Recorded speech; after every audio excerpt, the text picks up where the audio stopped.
రే boss నీ టపాసు రండి రండి. కొండే కలెక్టర్ ఆఫీస్ లో పనిచేసే అమ్మాయి బాబాయ్, మన శివాజీ ఫ్రెండ్ కూడా. నమస్కారం అండి. మావాడు బాగా సీరియస్, నువ్వే కాస్తంత సోషల్ గా మాట్లాడాలి. బాబాయ్ వాళ్ళని కూర్చోబెట్టి కూర్చొని సేపు హోటల్ క్లోజింగ్ ఇచ్చుకో. అబ్బే, నేను అందుకు రాలేదు. ఇక్కడ వెంకటలక్ష్మి ఎవరు?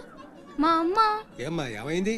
దుబాయ్ నుంచి వచ్చిన వాళ్ళ అన్నయ్య ఆవిడ ఆచూకీ కోసం అర్జీ పెట్టాడు.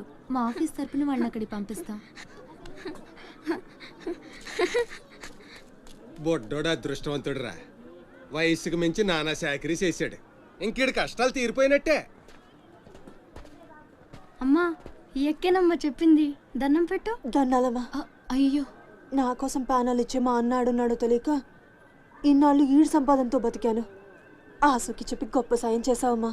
అది నా డ్యూటీ. రేపే మీ ప్రయాణం, రెడీగా ఉండండి. అంతా బాగానే ఉంది కానీ మరి ఆ కాట్రాజు పంపించాలి కదరా. అవును బాబాయ్, ఇక్కడే చాకరీ చేసి చావాలి తప్ప ఆడెక్కడ వెళ్ళిస్తాడు. మా కర్మ, మా తలరాత అలా ఉంటే ఎవరేం చేస్తారు?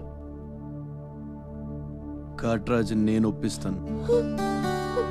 నిజమా? నిజమా తమ్ముడు? నువ్వు ఒప్పిద్దావా? ఒట్టే ఒట్టేసి ఒక మాట, వేయకుండా ఒక మాట చెప్పను. ఒప్పిస్తానమ్మా. ఆడు నా కాళ్ళు నొక్కుతాడు, సమ్మగా ఒళ్ళు పడతాడు. ఆడెళ్ళిపోతే ఈ పనులన్నీ ఎవడు చేస్తాడరా? ఎరా నువ్వు చేస్తావా? నువ్వు నువ్వు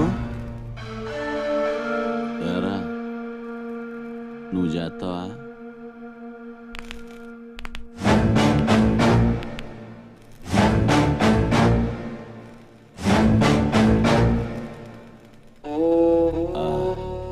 అదే ఏం నొక్కుతున్నావురా నీ అయ్యా? పైన బాగానే నొక్కుతున్నావురా, మరి కింద కాళ్ళ సంగతి ఏంటి?